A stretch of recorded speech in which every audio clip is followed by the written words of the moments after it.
She-Slayers, welcome to another episode of She Slays the Day podcast. I am your host, Dr. Lauryn Brunslick. Are you guys tired? I mean, I don't mean like today, because like you're like, no, Lauryn, I'm on my 7th cup of coffee. Although I am also on my 7th cup of coffee, which is always the best way to start a recording, just being like hyped up by caffeine. Which funny thing about caffeine, we'll come back to this, but here's a tangent on my tangent. My daughter told me the other day, my 9-year-old, or almost 9-year-old, Charlie said that she was listening to a podcast and that she goes, Mom, did you know that caffeine actually doesn't wake you up? It just makes you not realize you're tired. And I'm like, I don't understand. And so then she was like, said something about how like it doesn't allow adenosine to, like it attaches to the adenosine. I hadn't even heard of adenosine in years. And I was like, oh, that's triggering a thing. Sure. I think I would have answered that having to do with sleep on a multiple choice thing. And so I really, really struggled to like understand. I'm like, I don't get it. But when I drink coffee, I'm more awake. And then, you know, I was talking to a patient and she's like, oh, well, it's like when you take Tylenol, it's just making you not feel the pain. It's not actually helping the problem. And I'm like, okay, now I clicked. I get it. So anyways, little FYI, just in case you were wondering, caffeine doesn't make you awake. It makes you not feel tired. But then I have questions about like the jitteriness and the talking fast and all that stuff. But by the way, what was I saying? Oh, are you tired? I'm just so tired in life right now.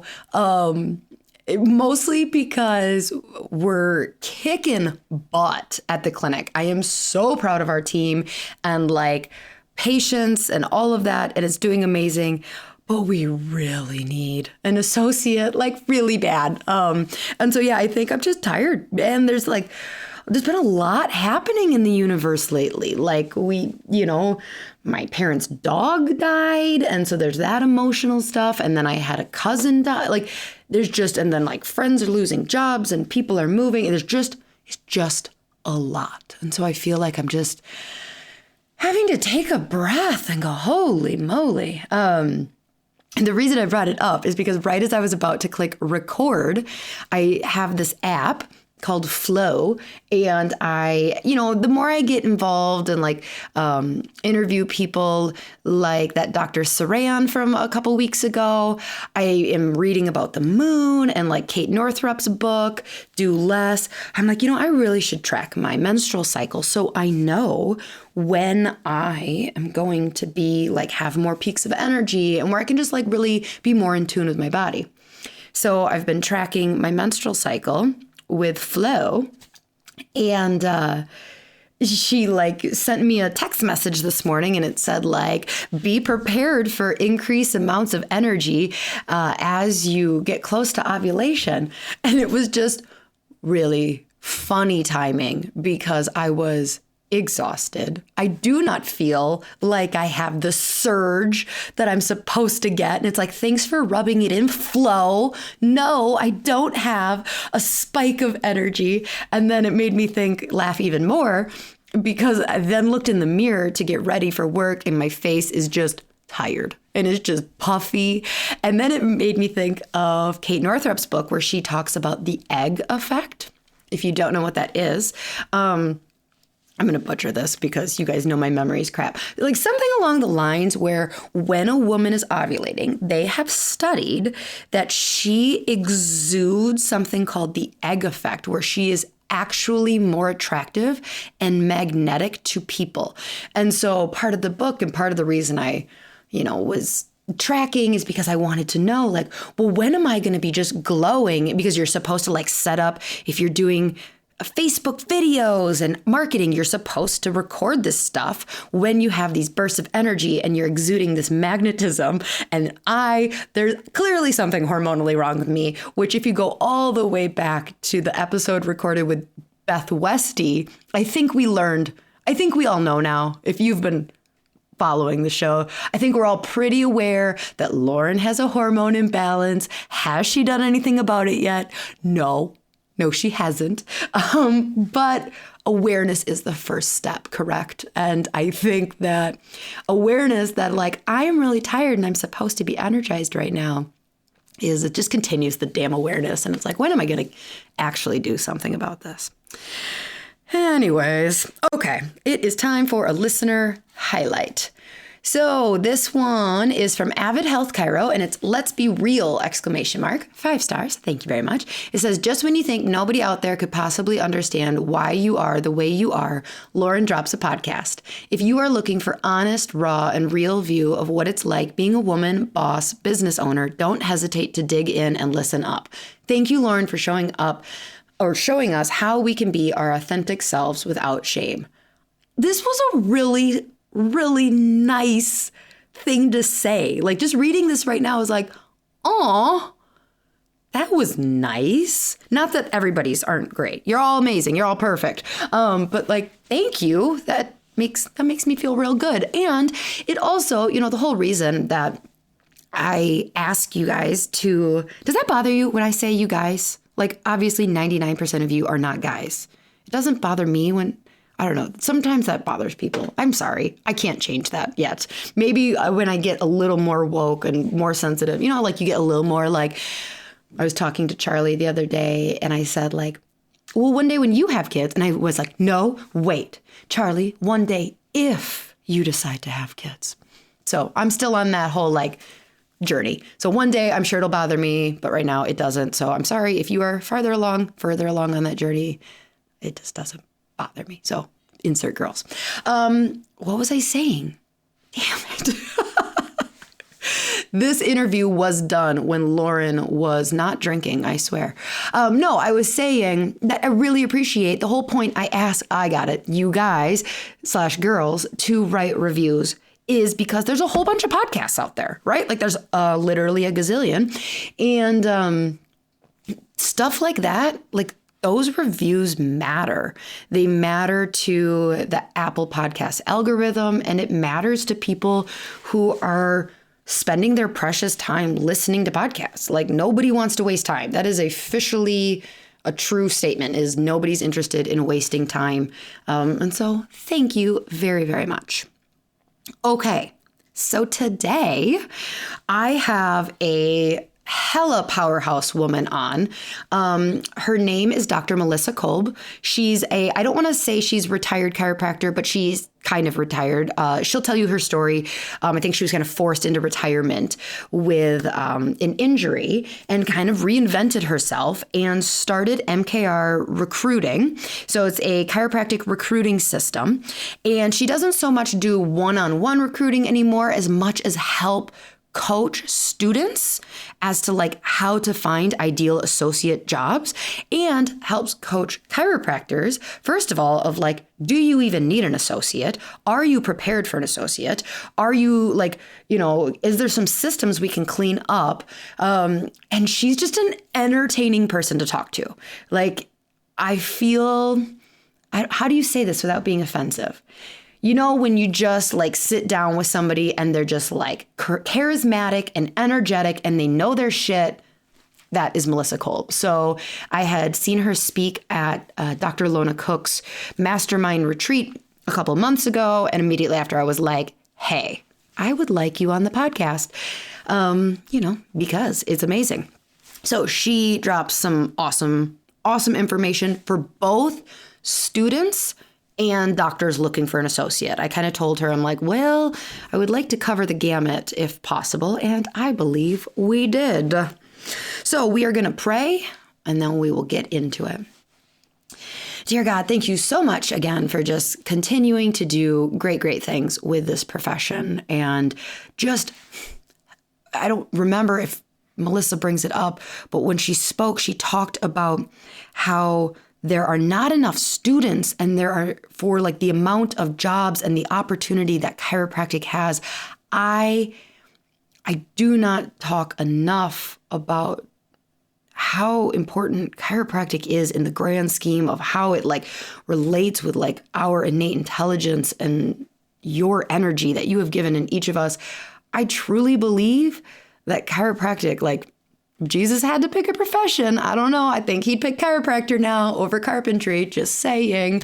So thank you for pushing chiropractic more and more to the surface and help all the students find what they're supposed to do. Students are always so confused and so afraid of what is the next step. Speak loudly to them. Speak loudly to them that they will listen to this and at the end have a stronger opinion on whether they're meant to associate for a while or associate for life. Because as we know, as we know, you and me, we know, as you know, not everyone was given this spiritual gift to want to take on entrepreneurship, and they have been given a different spiritual gift, and just speak to their hearts as to what is right for them. Be with the doctors who are listening, who are like me and they're tired. Remind them to be grateful. We are tired because we are serving so many people. We are tired and searching because we cannot help the number of people who are seeking help.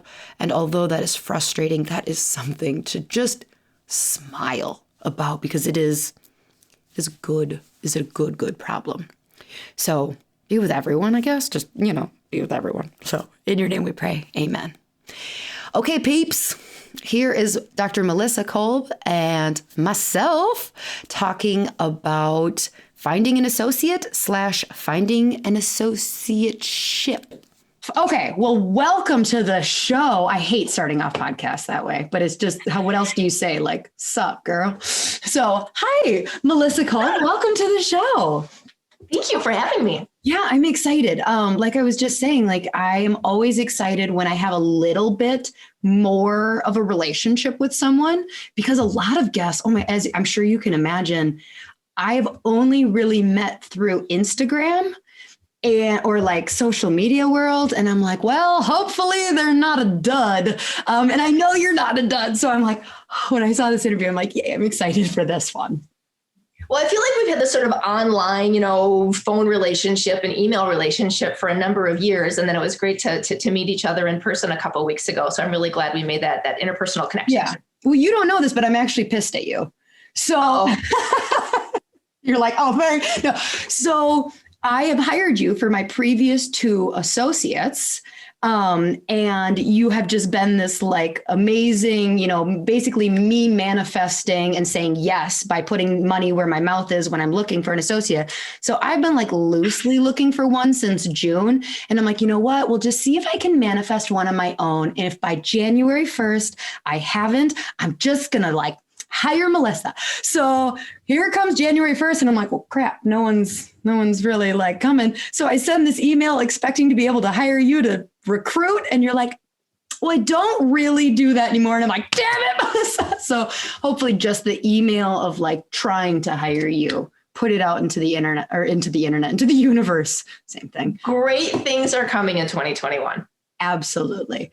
So since I've already told people what you don't do anymore, will you please give a background, who you are, how you got into this, please, because Absolutely. And kind of what you do now.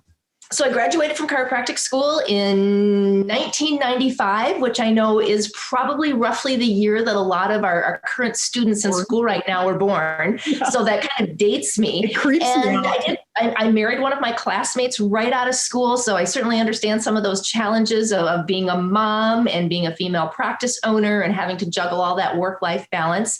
I did 20 years of patient care, had a health issue. And after some, kind of mainstream medical stuff, had to jump out of patient care. And fortunately, I was raised by parents that made me understand that I always had to be responsible for my own stuff.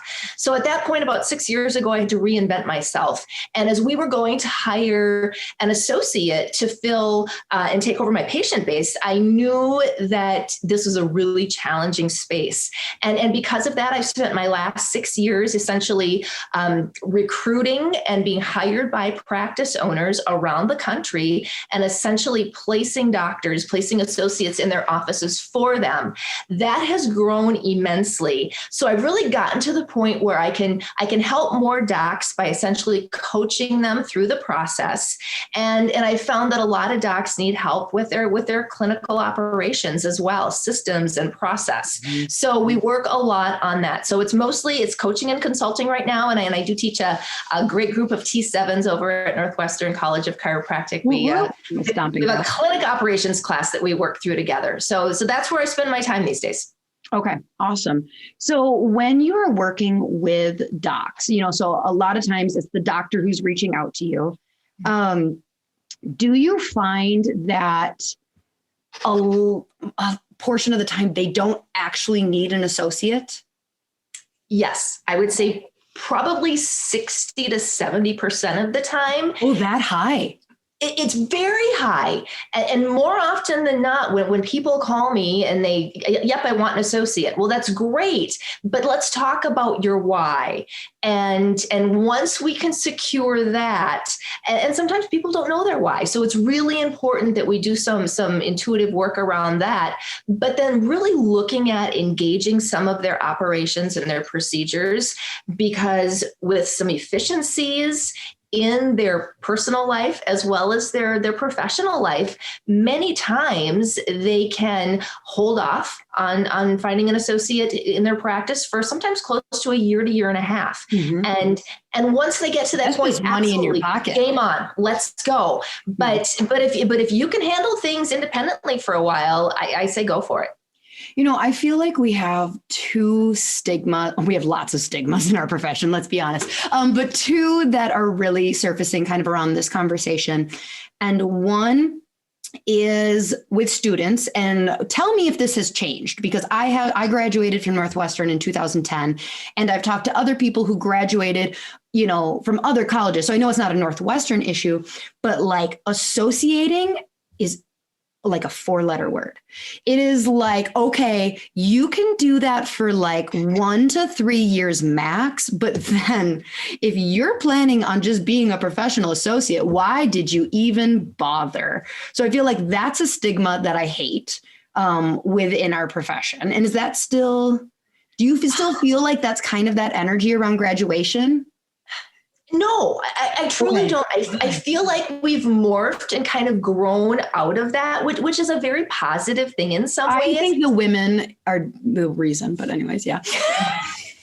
And quite honestly, for so many, given student loan debt and regulations around lending with our financial institutions, starting your own practice isn't always a viable choice for a lot of people. So if you take a look at some of the statistics nationally, close to 70% of all new graduates are moving into some type of associate or employed relationship.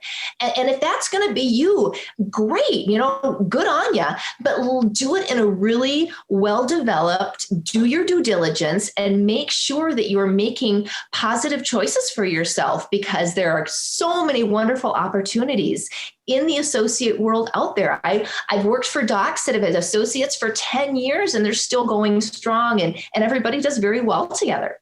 Yeah, I feel like that, it might be okay if like you're going to start as an associate, but there still can be this like, but for like, you're going to start your own eventually, right? And I kind of said, like, not really that jokingly, that I think women are part of what's shifting that, like, it's okay. One, because like we used to say, like, what's the phrase? Like, we eat our own. I think I said that right. Oh, we eat our young. Yep. Yes. Yeah, we eat our young. Oh, damn it. I was almost right. I'm very bad with those phrases. Yeah, we eat our young. And so it's kind of been, moving from this system of like old system, and this better than me, so please correct. But like this older system of like a very male energy, whether that's coming from a male boss or female boss, but a very like, I'm hiring an associate to do the grunt work I don't want to do, so I can continue to get rich off their labor because they're young and I don't want to have to adjust 200 people a week. And there's kind of like that relationship. And then where I see like women or a more feminine energy coming in, again, whether that boss is man or woman, kind of carrying this like, well, I don't want to be in my office 40 hours a week because I want to have a personal life. I want to be able to travel. If they have kids, like I want to be able to spend time with my kids. I want to be able to do all that. And if it's just me, I can't. And so I want to provide an opportunity for another woman to step in and like kind of quote unquote partner, but it isn't a partnership. So she can also have that. So like, do you see that shift happening behind the like reason why docs are getting associates? 100%. Okay. And let's face it, when I take a look at female-driven offices, generally, they are incredibly well run, very organized, systems, process, great energy. They know what they want. They're wearing multiple hats outside and inside of their office. So they have to be very intentional around where their time and their energy is spent. And man, they've got some great high energy practices and are able to provide incredible opportunities for some of our new graduates coming out of school. And I think where the paradigm has started to shift is, I mean, chiropractic is quote unquote mainstream, quite honestly, for so much of our healthcare system these days.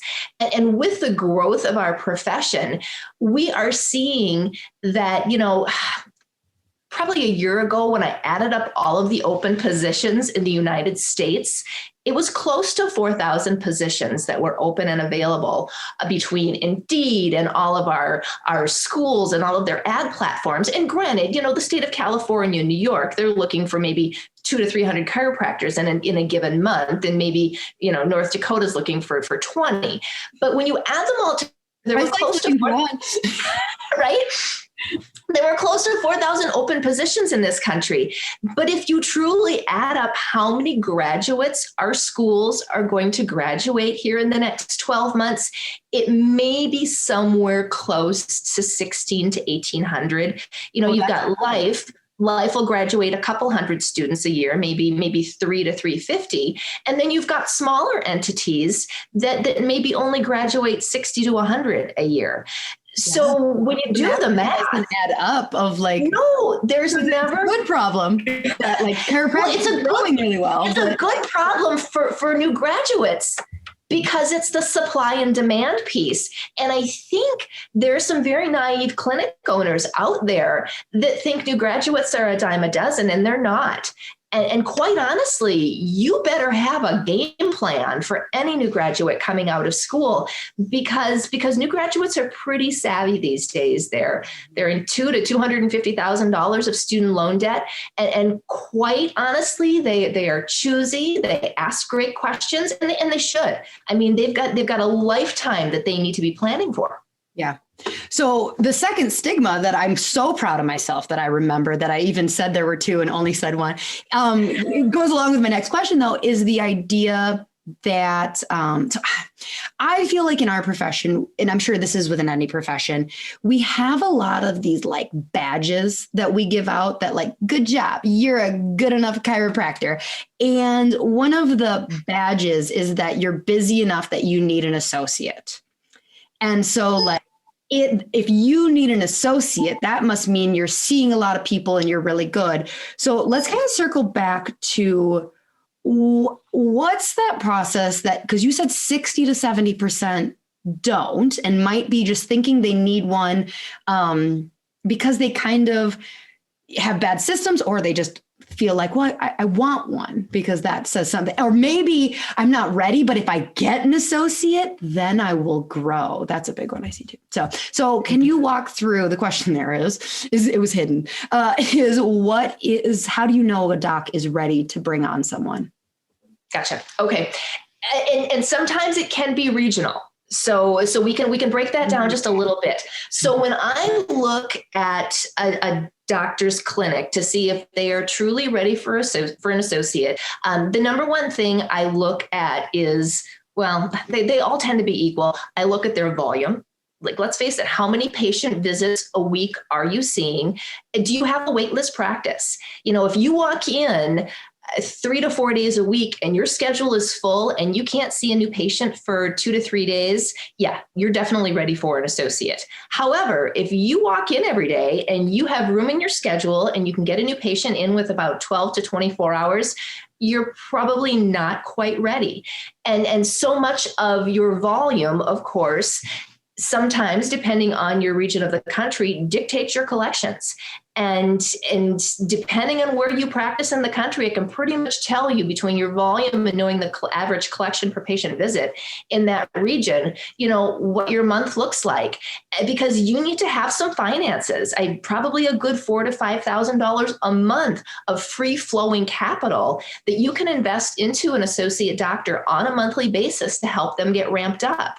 And you kind of need to have that housed for a good 4 to 6 months until they can start to essentially support themselves. They start to grow, and both of you have these super busy patient-based practices. What if someone said like, well, but I could just like hear like, well, I want to find a go-getter. And so I'm going to give them a base plus commission. Like, do they still need $4,000 to $5,000? I mean, in their head, they're probably saying, oh, I don't need that much because I'm going to give them a base of 35,000. So that's only 2,800 a month or whatever. Great. What did you say? Like 3,500 a month? Well, I was bad at math. So yeah, 3,000 a month, something like that. Yeah. Great. Go for it. I mean, offer them that, knowing that there's somebody within a 50-mile radius of you that's probably starting. I mean, if we want to take Wisconsin, for example, I'd say, average base starting salaries between, Madison and North, let's go Baraboo North, are probably going to be somewhere in that 48 to 50 range. Mm-hmm. Now, when you get down in Madison and Milwaukee, obviously, those base salaries come up probably somewhere between 55 to 58. And again, that's just kind of a stab in the dark. But I think gone are the days that you can expect somebody to live off of that. I mean, again, these kids are $200,000 to $250,000 in student loan debt. So yeah, I mean, you need to have something to be able to get them started. If you've got great systems and great processes, and you've got an exceptional patient base, and you've got that waitlist practice, and you can continue to keep your practice growing, fantastic. They will have themselves ramped up in no time. But I also think it's really important to make sure you guys have rock solid mutual expectations. I can't sort of equate how important that is to make sure that you have those expectations and an appropriate training plan for them. Because so many docs just say, well, hey, I want an associate, I'm going to hire one. They've thought nothing more than, hey, I want an associate. Well, what does it look like when they walk in every day? I mean, what are your team huddle expectations, your cell phone expectations? What are your marketing expectations of them? You better have this all laid out and have them sign off on all of it so that they are in full agreement. Because anytime I talk with a practice owner and they have frustration around a previous relationship with an associate, I mean, yes, it takes two to tango, but you know what? You're the leader. And generally that individual is following your lead, regardless of what it may be. So I think it's really important to have your ducks in a row before you bring somebody on. Mm-hmm. I guess another thing that shows that you would be ready for an associate is, do you have great systems and great processes? Do you multiple scheduling, just those standard things that you and I have probably been doing for years? Do you multiply schedule your patients? Do you have them on, how would a doctor know if they have good systems? Because I can just picture people being like, yeah, I mean, it works for me. Those are good systems. Oh boy, and I feel like there's so many different touch points. Let's just take 2 to 3 things. Okay. Do you have your wellness patients? Are they scheduled out for the next 9 to 12 months? I mean, I love walking into my husband's office because when I look at his wellness patients, whether they're once a week, every other week, or once a month, they've got their appointments for the next 12 months. We just schedule them the first of the year. That's just how it works. Do you have payment convenient for your patients? Do you have them on a monthly auto withdraw if that's something you can do in your state? Do you have, with their permission, maybe their payment form on file so that when they come in for their visit, you just run their payment later that day? I mean, you've got everything in sort of this touchless, seamless system so that everybody knows what happens, and it's super, super easy. So you get to spend your time caring for and treating patients, and not all of this sort of back-end businessy stuff, because that's the stuff that will eat your time up. Mm-hmm. So those are just a couple examples of things that we tend to take a look at. Okay. So to know if a doc is ready, they walk in, they're on a little bit of a waiting list, and they have good systems. Anything else? Yep. Again, you want that cash flow, and you need to know what your why is. Honestly, if somebody calls me, and I've heard this before, well, you know what? I'm really having a challenging time meeting all of my financial expectations every month. So I think I'll bring an associate in, and we can kind of share business expenses. You've heard it too, Lauryn. I mean, I have, and I'm just laughing because I've had two associates, and I'm like, And that's when, you get that tingly creep up your spine, and I start to almost have a seizure, because that's just a disaster waiting to happen. If you can't manage your own office in a successful way, you cannot bring a new graduate or an existing associate into that chaotic situation. I mean, you have to have everything crystal clear and well laid out in a super successful environment before you can bring somebody else into that. So I love to talk to the doctor that's maybe been in private practice for, whether it's 5 to 8 years, maybe a little more, maybe less. Look, I'm full every day. I know I'm losing market share. I'm turning away new patients. And look, I'd love to get out of the office before 6:30, 2 nights a week, because I'm there till 6:30, 3 nights. I'd love not to go in Saturday mornings. I miss my kids' t-ball games every once in a while. I'd like somebody to share in my patient load and help them continue to grow with these patients I can't get in. So that's kind of the scenario that I love to hear when a clinic owner knows their why. Okay. What kind of surprises do you see? So yes, they want that, but I've also heard other people say that you don't realize how much of a leader or training that you are going to be put in as the boss. Do you see a lot of docs completely underestimate the leadership role? 100%. Absolutely. I mean, new graduates, quite honestly, and I know that you know this, but new graduates are like having a new baby in your household. Even though they come out with some pretty decent clinical diagnostic expertise, I feel like our schools do a great job at that. Excuse me. When it comes to kind of the boots on the ground ways of the world in a clinical setting, that's really challenging for them. And you have to train them and show them everything you want them to do.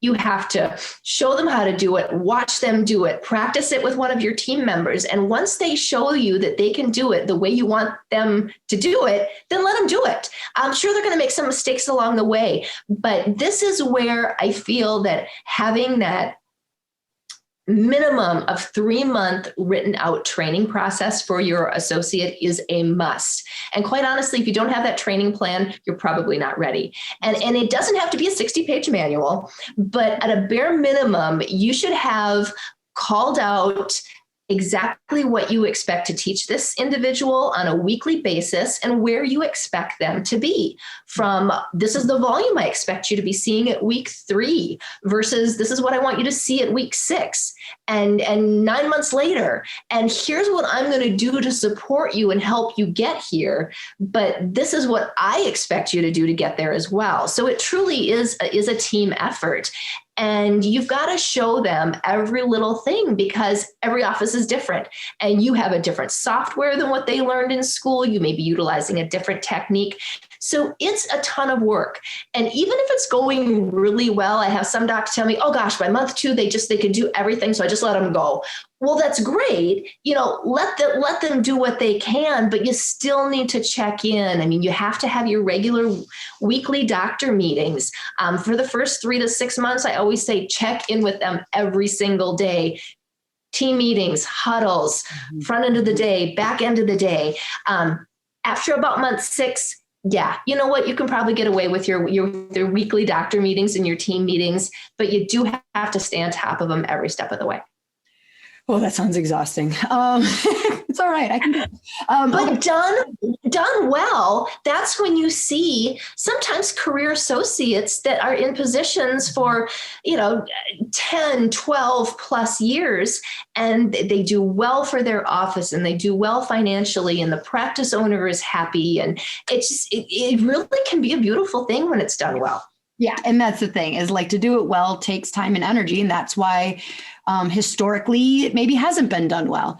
Okay. So I'm going to put you on the spot and try and see if you can think of like 2 examples or 1 or 3 or whatever, but like of a scenario where a doc came to you, thought they needed an associate, and you were able to maybe clean up some of their systems or whatever you did for them that allowed them, like you, or told them like, you actually don't need an associate right now if you make this change type of thing. So not necessarily like, oh, listen, buddy, you're just not busy enough, be better. But like somebody who's like, no, okay, yeah, you do have a wait list, but your systems are crap. And this is why you have a wait list. So if you have like 1 or 2 examples of like a doc that you changed something in their office that gave them more time. And therefore, like just during that time, you just get to keep that money. It's great. It's really great. It is a great thing. Okay, yes. Perfect example. One of my practice owners in South Carolina, a life graduate, and she was somebody that she saw patients probably every 10 minutes, but she was an individual. She felt that soft tissue work was really important. So she liked to do about 5 minutes of soft tissue work before she would adjust somebody. Great. If that's how you practice, fantastic. And she typically scheduled visit by visit, probably didn't schedule more than 1 week out, and was doing a lot of financial stuff that just didn't need to be done. Anyway, she wants an associate. So we take a look at her systems, and I say, wait a minute, hold up. How much time are you spending with every patient? You're doing your own soft tissue work. Isn't that beating up your body? Well, yes, it is. So here's what I recommended. I said, go hire yourself a massage therapist. If soft tissue work is important to you, go hire a massage therapist, pay them $5 more than Massage Envy is paying them, which she did. Now, here's what she's able to do. She is able to cut her patient time from 10 minutes to about 4 to 5 minutes. The patient's still getting their soft tissue work that they've come to love. She is able to pay for her massage therapist with 1 extra patient, but she's not just seeing 1 extra patient in an hour time frame. She is seeing about 6 to 7 more patients an hour. Well, guess who doesn't really need an associate anymore? And we also got her connected with her software and a credit card company that allowed her to keep credit cards on file and store financial information in a secure system for patients, so that she could run, or whoever was at her front desk could run payments at the end of the day and just take care and love on patients the entirety of the day. She literally, by the end of the 6th month of doing this, was seeing upped her patient load about 60 visits a week. That's amazing. That's huge. I mean, that's a massive amount of money that she could have invested into an associate, but guess who is getting to take that money home now? Yep. And quite honestly, her body felt better too, having a massage therapist do some of that, real physical work that she didn't need to be doing. Absolutely. Oh, I love that. Okay. Do you have any other? Isn't that a fun one? I know, that's a fun one. Do you have another one? Another one I would say would have been a young woman who she thought she needed an associate, but what she really needed was a front desk person. She was trying to do right? she was really she was a new graduate. This is about 3 years ago. And she was trying to do everything in sort of this, granted, it was a systems driven office, but she has so many different technologically driven platforms. Systems driven. Sorry, I know I should know. What do you mean by systems driven? What does that mean? She had really good systems, but she had so many different, like the patients had to schedule everything online. Nobody ever answered the phone. So she had scheduling over here. She had payments taken here. She was using about 4 different platforms for running her office. So we were sort of able to take it down to 2 different platforms. And she hired a front desk person for $17 an hour compared to, an associate that she would have to pay, 2 to 3 times that. Mm-hmm. And quite honestly, it's been smooth, and she's by herself still, even after 3 years. And she's got the same front desk person, because I do think it's really important that when patients call your office, and maybe this is old school of me, when they call your office, somebody needs to answer the phone, typically between— I don't think that's old school at all. Between 8 in the morning. An office is old school. But when somebody actually does the old school move of calling, you better answer that phone. Yes. Absolutely. And maybe they call you for their first visit, and then maybe you have a texting platform that you communicate with them after that. But, and if you don't have a front desk person, hire some service that's going to answer your phone for you so that they can reach a real person. Nothing drives, I think, people more crazy than getting stuck in this like circular situation of, 4 and 5 different prompts. When I call my doctor, I want to talk to a person, but that's just me. Yeah, no. And I love those examples because it is so true. When you look at a clinic, yes, you can have supplements. Yes, you can have soft tissue. You can have all these things, but like the highest price per, I don't know what the phrase is, like return is on the adjustment. And so it's like when you're looking at getting a doctor to do anything other than an adjustment, so like if our clinic uses like the CLA Insight scanner, I love it. I love it so much. And, I used to do the scans myself, and I got to a certain bottleneck and where it was me and a CA. And instead I could have thought like, well, I'm doing the scans now, so apparently I need another doctor to like come in, and it's like, no. How about you train a CA, to do that? And so I love both of those examples because it's like looking at like, it doesn't necessarily mean you need to hire a clerical.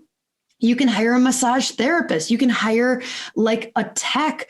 If there is a student who went to school for rad tech, and they are, you might get someone who hates the hospital system and will come work for you. And like, so I love those examples. 100%. I mean, our largest profit margins are on our chiropractic service lines. Our smallest margins are probably our nutrition and a couple other different service lines in our practices. But no, your time is best spent adjusting your patients. And, in certain states in our country, you can send your CAs to training through the state. They can become certified chiropractic radiologic technicians. They can take your x-rays. They can do your scans. They can do your histories for you. Those are the things that really, really take your time and create those bottlenecks. So if you can train somebody else to do that, absolutely go for it. I love it. Okay. So let's talk a little bit about not necessarily like the contract, but like the agreement, that is a healthy one. Like what do you, if I was like, so if we were in this process and you're like, okay, Lauryn, yes, you have enough, the volume, systems are good. You do just straight up need to hire another doctor. What are some of the things that you recommend in a healthy, symbiotic contractual relationship? Number one, you need to understand what your market bears when it comes to base salaries, bonusing. So depending on how advantageous and positive your state association is or your society is with procuring some of your state statistics, give them a call and say, hey, what does the average associate in my state make? That's probably a great place to look. Otherwise, you're going to have to head out to Indeed or take a look at, some of the ads at the schools to see what other people are starting, new graduates maybe versus somebody that's got a couple years of experience. All right. So that's where you kind of start on the base side. When you're looking at employment agreements, pretty much every state in our union is an at-will employment state. So if somebody doesn't want to work for you after 6 months, they can walk out the door, no harm, no foul. You can't penalize them for that. You want to make sure that you've really got your T's crossed and your I's dotted so that this individual that you're hiring understands how they are being paid, what their work hours are, what the expectations are when they're in that office. And you also need to know that there are offices in your state that are super competitive. And when I say that, that's on the benefit side of the world. So I'll kind of break it down percentage wise for you. So pretty much every office that I work with, and I do highly encourage it, I do feel that you should be handling their malpractice for them. That way, they've got it. And you get to choose the company, and it's generally going to be the company that you're insured with. So malpractice as well as continuing education. In most states, continuing ed is pretty darn reasonable. I know in some states it's super expensive. So I feel it's always nice to offer some type of stipend for that, whether it's, $250 a year, $500 a year. Oh my heavens, what is that? 4 patients they have to see to pay for that. So continuing ed and malpractice. Now, there are even doctors, probably 70% of the people I work with that will go ahead and pay for state licensure. Again, it's something that happens every 2 years in the state of Wisconsin. What does it cost us? $150? Yeah, I was going to say, why just it's next to nothing. What? But in some states like Massachusetts, it's $600. So, it's very relative depending on where you're practicing. Mm-hmm. Now, I'd say probably 30% of the practices that I represent and work with, they're paying for some type of health insurance premiums for their associates. And 20% of clinic owners do offer some type of retirement plan as well. So those are things to really look at. I do get asked quite often, okay, I phone interviewed somebody, I really like them. Do I pay for flying them out to my practice? Well, I usually say, well, hold up. Just because you liked them on the phone doesn't mean that you should be flying them across the country. Let's use some technology before we fly them out. Let's get on a Zoom video call first. And quite honestly, you shouldn't just be making these employment decisions yourself. Utilize your team. Get your team on the call with you. Team picks up different nuances in individuals and doctors than we doctors do. We're tunnel. We're looking for this. The team is looking a little more broad. So use your team. You can give them a tour of your office via video. All right, after you've done the video interview, after you've done probably some type of personality profile tool on someone you might hire. That's what I just wrote down, like personality. That's when you want to talk about, all right, let's have you come spend some time in the practice. And when I say some time, I don't mean 2 hours. I mean, you want this individual doing a working interview for probably a good 2 days.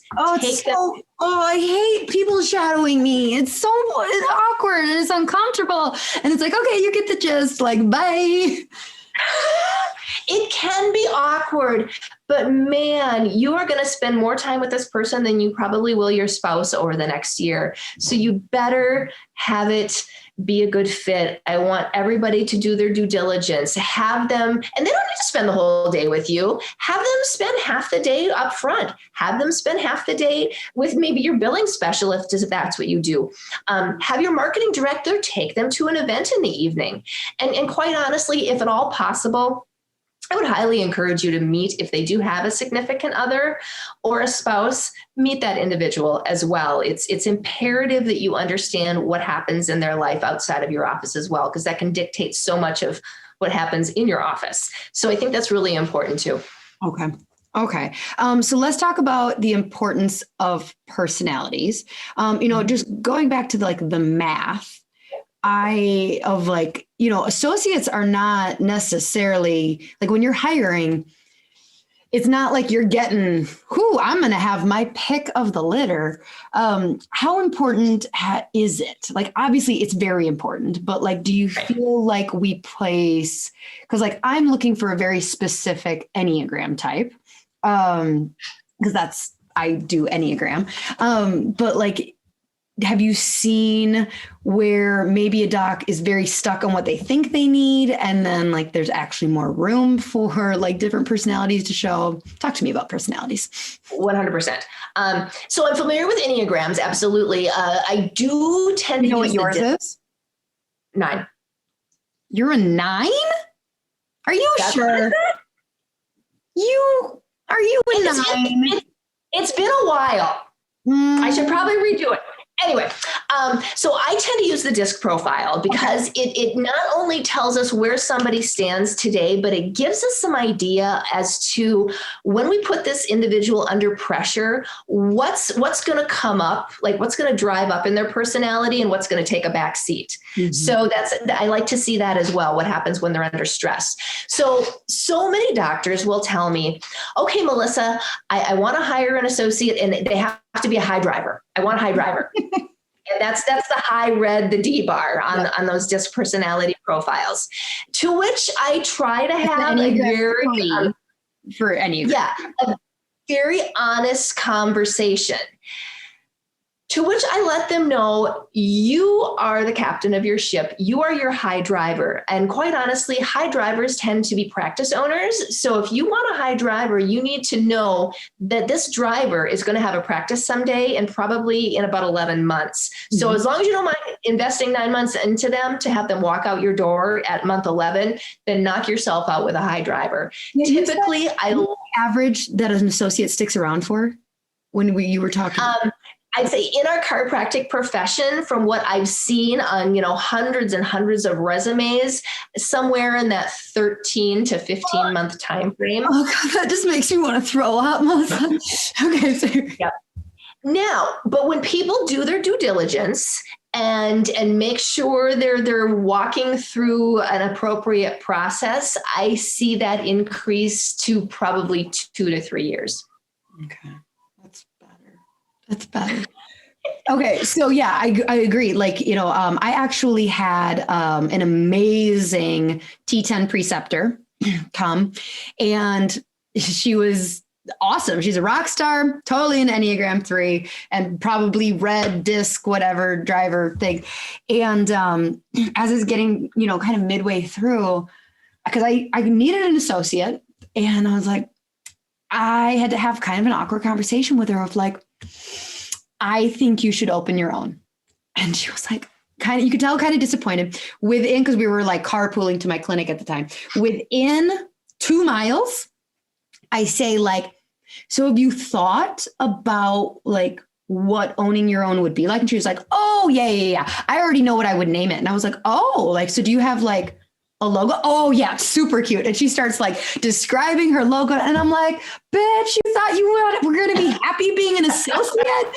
And she's killing it in practice. I think she's been in practice like 2.5 years now. And I'm just like, you dork, you would not have been happy because that's the big thing for me is like, I'm sure everybody says this, like, I want an associate for life, but I only take on an associate that I think I can help them feel fulfilled, whether they're with me for 1.5 years or 3 years or for 10 years or whatever. Like, I want them to get something out of this, and more than just like, this is how you adjust a baby. This is how you do a care plan. Like, I want them to feel fulfilled, and I feel like that's so important to so many women owners in that like leadership role of like, if you're not going to be happy, I don't want you here, even if you have the greatest personality ever and you're going to like drive up my numbers, but you're also just going to leave.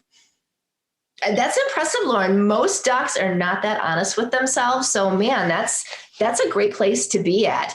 And I guess if we had to look at like, what's the best personality profile in associates, I tend to see those real high yellow, those intuitive Those the caring ones. What's that? Those the caring ones. Those are outgoing and caring. Okay. And they tend to have quite a bit of S along with that, steadiness. They like the systems. They like having processes in place. I mean, they have to have enough D to get the job done, obviously. But I'd say, really caring. But then there's a lot of coaching around that, they have to understand that they can be friendly with their patients, but their patients aren't their friends. I mean, that's a whole nother conversation. But right? Yeah.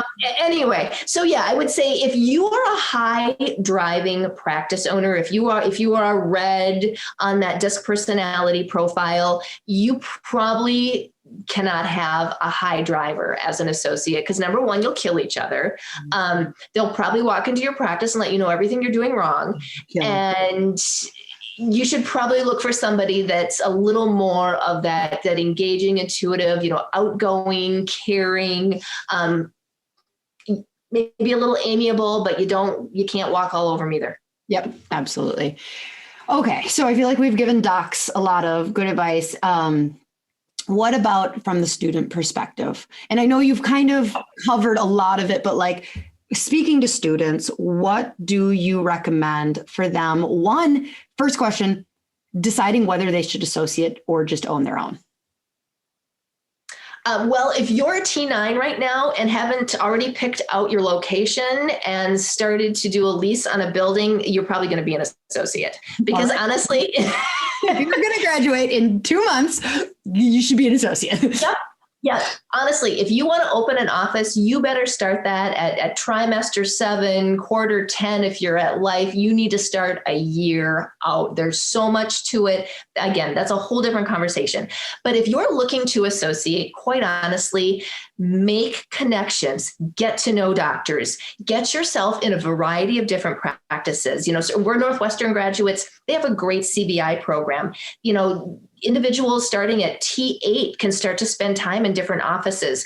Go see different types of practices, shadow 2 different type of clinic models every trimester. That way you kind of have a good idea and you've met some really great doctors. So meet lots of people. Don't ever turn down an opportunity to have a conversation with another chiropractor. Nothing vexes me more than when I'm talking to a student and I'm like, hey, I can introduce you to this practice owner and that practice owner and this one.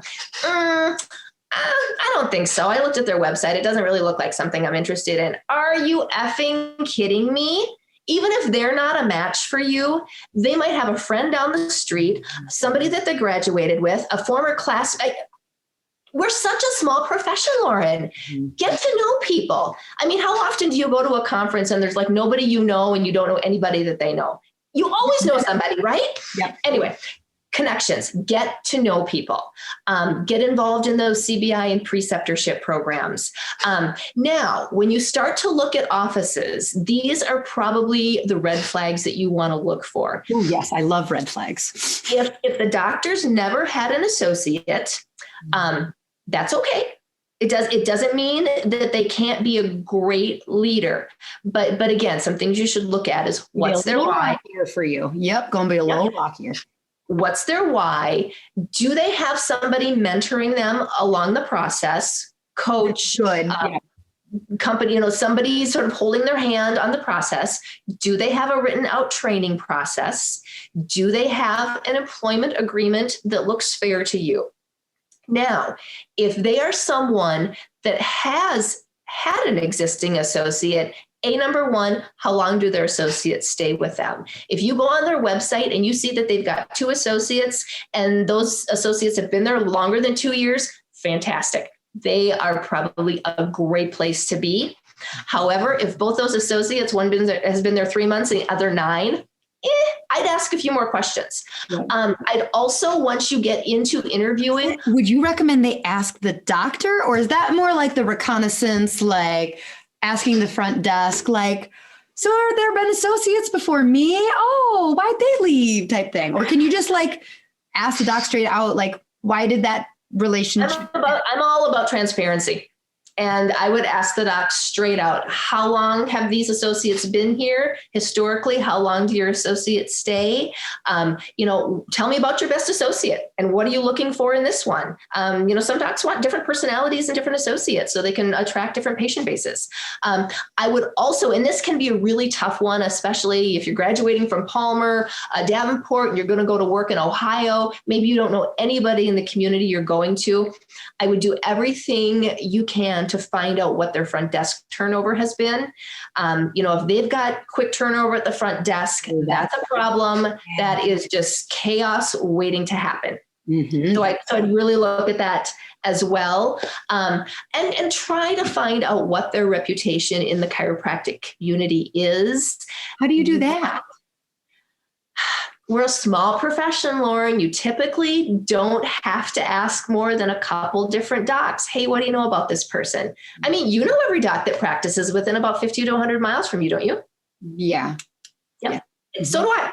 I mean, you're pretty hard pressed to find someone that doesn't know someone.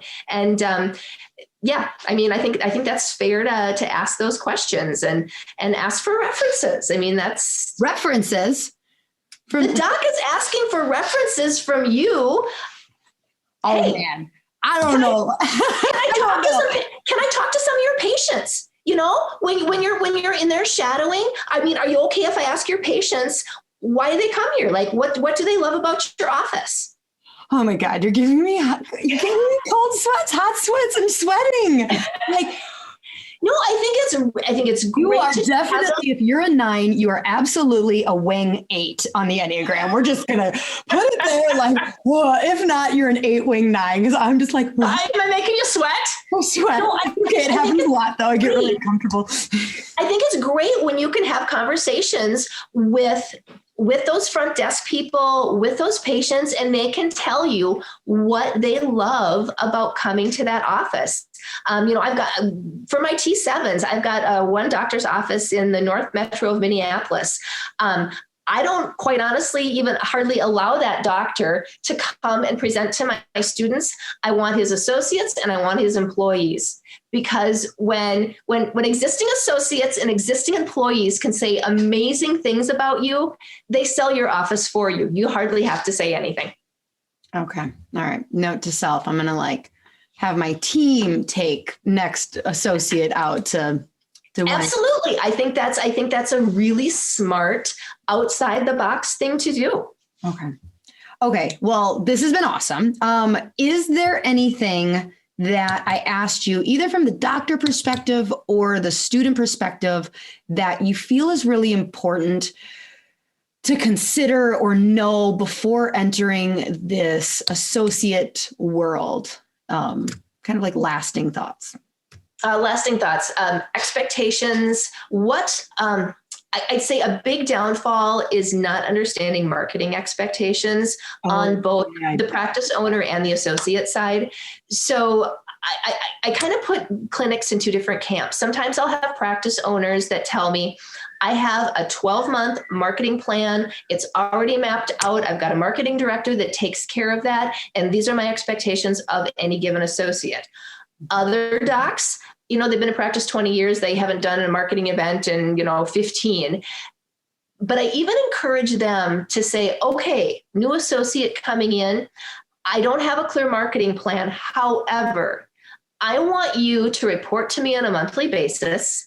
And I want you to show me where you're spending 8 to 10 hours every month in our community, either volunteering or inserting yourself into some place where you can meet new people. And let them pick things they enjoy, whether that's serving on a committee at church, a book club, teaching yoga class at the CrossFit gym, whatever. I think marketing is best in its really organic form of just, meeting people and building a relationship. It doesn't always have to be a hard sell screening and I'm signing you up to come in on Monday as a new patient. It's, it's relationship building, and people need to know that you're a real person, you care for them, what you do is different, and they are going to have amazing results with chiropractic care and being seen in your office. So I'd say marketing is probably one of the biggest downfalls. So spend some time having a conversation around expectations on that. Yeah. That whole like bringing up the expectation that they're going to, I mean, obviously this is like not in the pandemic world, but like interact with the community is something that I think as owners, we completely take for granted that like, I go to church in this town. I grocery shop in this town. My kids are on, sports teams in this town. And that is important in a community. Even if you're in a huge community, if you're in a suburb, it's still like this marketing that we don't even think about. And sometimes, especially if you have a doc that doesn't like an Insta doc that doesn't come with kids or anything like that they're kind of like forced into like, I feel like if you're a parent, you're like, okay, they're in here and they're in this. But like, if you have a doc that's coming and they're single or they're not married or, whatever, you might need to communicate. I mean, I did ask my one associate in a very like PC HR way, but like, I don't know how I asked it. That was legal, but like, do you go to church? Are you going to go to church in this town? And I think I said, like, I don't need you to go to church at all. But like the idea of interacting with the community on a regular basis. So if it's not that, is there something else that you plan? And she was just like, oh yeah, I go to church every Sunday. And I'm like, cool. So that I love. And I think a lot of docs in your scenario with the marketing where they don't have a marketing plan, I wouldn't be surprised if a lot of those docs may not even realize they're expecting, because they're hiring someone younger, to bring energy and ideas and like a game plan with them, whether they even realize it or not. Like would you agree? 100%. Absolutely. I mean, they do have an expectation. They just don't communicate it. Mm-hmm. And you have to have agreement on that, because that is, that's a huge downfall for a lot of practice owners. Yeah. So, well, you have been just a delight. Thank you so much. Please tell people how to get more of you. You can go to my website. That is mkchiropracticrecruiting.com, or you can certainly email me at mkolb@mkrecruiting.com. Awesome. Well, thank you so much. All right, sheslays. So it's been a pleasure. Reach out to Melissa, specifically if you're a doc and you are looking and you're wondering, like, am I ready? Reach out. She's just full of so much information that we didn't even have time to get to here. And yeah, you're welcome to the world of finding an associate. It's fun and it's like Hunger Games, right? No, just kidding. Hey, done right, it's a beautiful, beautiful thing. Absolutely. For both parties. Yes. And that's how it should be. And how, like, I think that the modern chiropractor is working to create beautiful, symbiotic partnerships, even though by contract, they're associateships, not partnerships. So, yes. All right, sheslays. Until next week. Bye.